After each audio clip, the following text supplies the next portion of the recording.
First of all, I think that from where I sit, I think getting the right equipment to work with will be my first priority, or will be something that I will look out for when I'm entering any media house in terms of employment, because we are it's a race. The work that we do is basically a race. You need to be ahead of the competition. You need to be able to break the news as they happen. I'm not saying that because of that you should come out with half-baked truth and maybe information that is not verifiable, but I believe that once it's a race, you need to always be ahead. So for instance, if you have good equipment that have the latest apps that you'll be able to work with, and you are able to have movable equipment like laptops, recorders, and what have you. So for instance, if there is any breaking news, what you do is that you can go onto the field, and while there you should be able to file your report before you come back to work. Again, too, I think that in terms of equipment, you would want to also talk about vehicles, so that at least it will make you more mobile. Then again, in the newsroom, I would also want to see people who are trained journalists. When that happens, obviously the work becomes easier.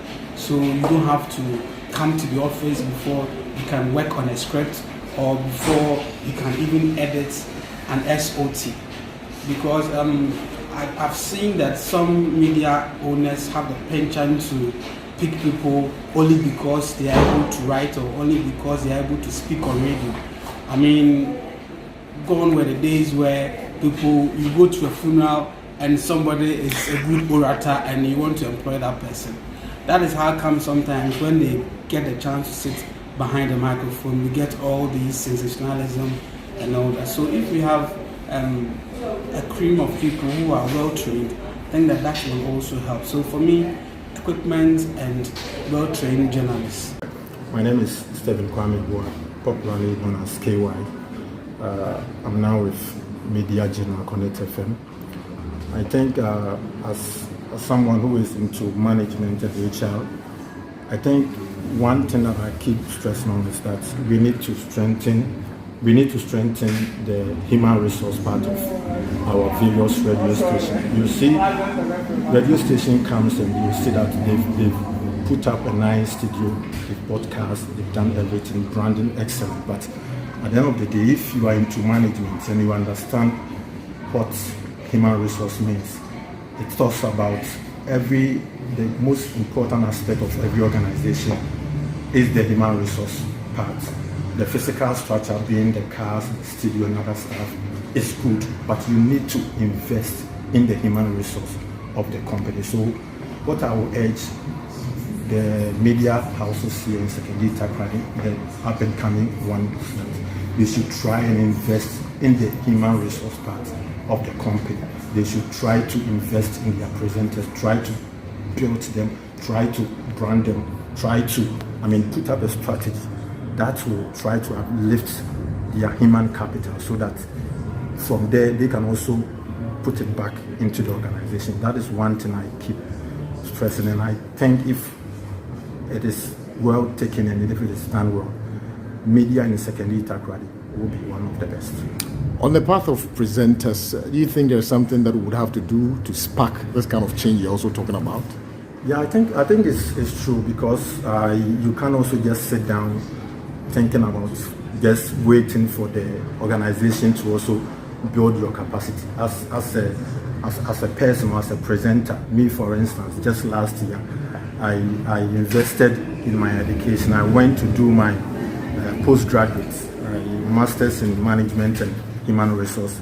Currently I'm also offering MBA marketing management online program from India. So it also draws on us to also try and also place value on ourselves. I mean, you can't just sit down and you expect your company to just invest in you. You should also try to also put a value on yourself, also try to build yourself, so that as much as the station is also doing their bit, you as a person will also be trying to also position yourself, because radio is changing. The dynamics, the trend in radio is gradually changing. And if you sit down and you tell yourself that, oh, I'm a big person, I've been in radio for so many years, without putting value in yourself, I don't think time will come, you will see that the young and upcoming ones will be overturning you, and it will be a problem. So I also urge the presenters to also make it a point to also, put value in yourself. You can't just sit down and say, I'm a DJ, I'm a sports presenter, I'm a morning show host, without investing in your human capital also. So that is also another point. My name is Yao Matofiano. I'm an on-air personality, media practitioner. Currently, I'm an event organizer as well. And the kind of change I want for the media landscape here in the Western region is one of fairness and recognition for talent and appreciation for said talent. And for far too long, you've had, media houses. You won't name names, but sometimes you look at the terms and then the conditions of service for media people here. When you look at the skill and expertise they bring, the fan base they bring to programming here in the Western region, you get the impression that they are being slighted, and it can get a bit unfair, especially when you compare what they go through here and then what their peers, how their peers are treated elsewhere. I would want for some fairness. I know Accra Day is hard, so you might not necessarily, pay someone the same as you might pay someone in Accra, but I would like to believe that you would naturally, want to give them something that is commensurate to what they are contributing to the station. And one thing that really bothers me a lot here is the kind of language, the rhetoric that goes along with the media landscape. You have radio stations treating presenters like they are, for want of a better word, just normal playthings. One of the first instances I had in radio was one of the most interesting times I had on radio was when I met Samet of CTFM. He came to Paragon, and one of the first things he did was he gathered all of us together, gave us a meeting, and then he told us that, what can I do to make you happy? Is it more money? Do you want help to get married or something like that? Then I asked him, I was bold enough to ask him, why are you asking me that? He said, apart from me giving you money and giving you what you want, I believe that when I give you what you want, it will satisfy your ego for you to perform the way you do. And I said, ego? He said, yes. He said, every talented person has an ego, and that ego needs to be massaged and managed. And I cannot come into your space and because I've employed you, just talk to you anyhow. If let's say you made a mistake on air, I'll call you and then scream at you and insult you. I cannot do that. So what I do is I meet everybody one-on-one and then ask them, what I can do to better manage them emotionally, psychologically, and physically. And that for me was a watershed moment, because I haven't met anyone at all who would want to consider any on-air talent here in Accra as someone who is built from emotions, from a system of self-worth and even ego. Because if you look at radio in Accra, you just can't get up and tell somebody do this. You need to consider the person's thoughts and their personality and the sort of clout that they come with. So if you are even angry and you want to talk to the person, you would be a bit temperate in how you handle them. So I would want to think that they would manage things better and treat people like individuals with unique talents that need to be appreciated, not merely paid and given a job or employment. Accra deserves better. For me, if we're talking about change in our media space, the major one I want to concentrate on is collaboration. I think there's so much unneeded competition in our media space. Everybody thinks that I'm doing this so that my station will get up there. Everybody's doing it because they think that I want my station to be the top station. But the most important is the growth of creativity in the Western region. And we can only do this if we're able to collaborate and push a particular agenda. And basically that's what YFM seeks to do this year, where we're going to collaborate with a lot of media houses and push the agenda through music, through movies, through our event, through everything that has to do with entertainment. Accra is Security Accra, the Western region, is bigger than just 25th, 26th December. We are bigger than that. We want attention to be on us throughout the whole of the year, not just 2 days, no. So that mindset is to collaborate more and find ways and means to change their directions. We are tired of the Accra conversation, we are tired of the Kumasi conversation, we are tired of everything being based in the capital. No, let's make our own, let's create our own styles, let's make our own conversation, let's create our own trends, and that's what we seek to do. So collaboration first over competition. On the part of presenters, on the part of media practitioners, what would you wish for? Yes, I wish for the fact that we will learn more. I think it's very good. Sometimes when I listen to some of my colleagues on radio, it's very difficult for you to understand how they got there. I'm hoping that we're able to learn more, and by learning more, it's good that when you are a football person, you're a sport person, when you are doing politics, when you're doing any kind of show that you do, make sure you learn and abreast yourself with enough information about the show that you're doing, so that you can serve the people well. Learning is very important. Education never ceases. And with our business, you need to learn. Information is what we work with. Information is something you need to get on the daily. So basically, I'm hoping that our media guys can learn more, and as I said, collaborate more. That's the only way we can lift the story of Western Region to the next level. My name is Maxine Chelsea. I'm the host of Rise and Shine on Y97.9 FM. And the kind of change I want to see in our media space or our showbiz space is the fact that those who organize events should take it upon themselves to use the MCs and event organizers here. We are tired of corporate organizations, bringing MCs all the way from Accra.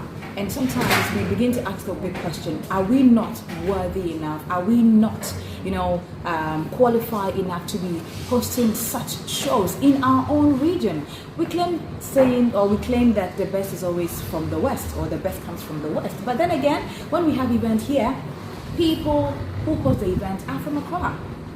And it's something that is really not really helping our entertainment or our media space here.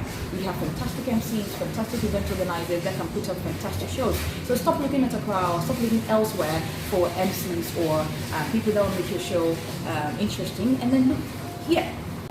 Alright, so my name is Brown. I'm a media advocate, and then we're helping push everything Western region. Alright, so the kind of change I expect to happen within the media space here in the Western region is basically simple. I expect the CEOs of the various media houses to ensure that the talent or the personalities they have here, embark on all of the most important media training, because I feel like that is a deficiency. We often don't have that here, and so if the CEOs or the owners of the radio stations here are going to make sure that's okay. So their personalities are very much equipped when it comes to the training, and then all of the skills they need. It's also going to be a plus. And then secondly, I think with the consistent piping of shows from the various regions, sometimes, for want of a better word, I wouldn't say it's annoying, but then I'm tempted to say it is most often than not very much annoying, because there are lots of talent here who can equally be doing what our brothers and then our colleagues in Kumasi and then Accra are doing. And so if that menace can actually be kept, I think that is really going to help. So these are the two most important things I feel. If much needed attention is being tackled or emphasized on, I think it's really going to help the media persons or the practitioners here. My name is Nana Kwesibusu, but you can simply call me PM. I'm the drive time host on Y97.9 FM and also a professional event MC. I think for our media space here, one thing that I really wish and hope to see is more of a collaboration and a family coming together and achieving greatness. Because I realize that thing is not really here. You check out some events in Accra and you see so many, 1 or 2 or 3 event houses partnering and making it big, but here you hardly see that. So what I pray for is for us to come together and achieve greatness, because there are so many things that we need to do here that we are not doing, but with collaboration we'll be able to achieve all those dreams. So that's my little thought. Thank you. What's up? It's your boy TJ DJ of Y97.9 FM, and you know how it went down today, Gaming with the Stars. It was a good one, but one thing I would love for it to happen is we becoming a unified force. As much as we always preach unity, we don't practice what we preach. And it's from the bottom of my heart I'm saying this. We need to be a unified force to move not just the industry but the region as a whole. That's the only thing I can say about this. Thank you so much, and keep following Kwame Affair exclusive. First of all, my name is Yofi Aisen, and I work with Focus One Media, Spice FM to be precise. You see, day in, day out, things are changing. The way we used to do radio before is different from how we do radio now. If we will be truthful to ourselves, gone are the days where people were wishing, people had a zeal to do radio. Now you ask yourself, do you see that again? No. It looks as if radio has declined now. Why has radio declined when it comes to the Western region or second to be precise? Radio presenters don't have good lives. Radio presenters don't have what? They don't have good lives. They don't have good life. Yeah, when I Okay. say good life, I mean a radio presenter or a radio DJ can't boast of what he or she does. It's as if most of them are beggars. You get it? It's as if most of them are beggars. It's about time radio owners understand radio is not run by just the equipment you have. Radio is not just run by the building you have. Radio is run by personalities. Radio is run by people. So you have to invest in the people you work with. You know, radio is a lifestyle. So it's just like a musician. If I'm a musician and I can't walk into a store and buy an iPhone or buy one of the expensive phones, you know, priority counts. But if I'm a musician, I can do all those things. Then why am I doing music? Because you know, music makes money. And the job you do has a lot to do with hype. You get it? So how you position the personalities or the people you are working with as a factor. And as my wish that radio CEOs, radio owners, radio managers here in the Western region will sit down and know that, look, this is what I want to do. This is the kind of people I want to do. These are the right tools they need to work with. If I'm working on a drive time presenter and I have to do everything by myself, how do you expect me to win competition? It's just like football. You know, you need a good striker, you need a good midfielder, you need a good defender, you need a good goalkeeper to get you winning. If I'm a striker and I don't have good boots to play ball, how do you expect me to give you results? So it's about time radio CEOs, radio owners start investing in the radio station and the personalities who are working for them. These are some of the changes I wish to see going forward. Because ask yourself, when it comes to Western region, how many of the radio presenters can say, okay, this is a plot of land I bought through the money I made from radio? How many can say, okay, this is my Benz? None. So moving forward, if the right tools are given to us to work, I think we'll move Some forward. say the market is not good. It is currently saturated with a lot of radio stations, and then it makes the value of contract or the value of adverts they get is not as how it used to be back then. So that has somehow affected the kind of investment we expect from these radio managers or investors. You see, we have GIBA, which happens to be the Independent Broadcasters Association. You know, these are people who should go on the table, speak to MC. I was just saying this a few days ago. When you go to Greater Accra, there are stations there that covers the whole of Greater Accra. So when you go out for market, you can make money so far as you're on top. Come to Secondary Takrady. We are in the Western region. We have about 30-something radio stations within Secondary Takrady, not Western region, within Secondary Takrady. How can we survive? We can't. So the best way to do as for Giba Western region, sit and see it down. Tell them, look, you people are collapsing our stations because there are stations running who can't even pay the people they are working with. Like I said before, now people don't even have the zeal to do radio like the way we used to have the zeal doing radio. You get it? If I'm working with station A and my life is not anything to go by, my life is not encouraging the young one looking up to me, then why am I doing radio? Hi, my name is Ejam Babin, CEO for Westline Entertainment, the organizers of the Western Music Award. I see my challenge goes to the lack of really promoting the local content from the region. We can't always be piping from Accra or other source. We need to promote our local content, our local stories, because we have a lot of issues, community issues that concern the citizens in the region, specifically Takrady. So we need to promote our local content for us to always demand from Accra people, hearing stuff from Accra people. And two, we have the radio stations a lot, almost about 45 radio stations in Takrady. I think it's about time we have to get TV stations which we can also promote stuff visually, and that will help the region, that will help security Takrady.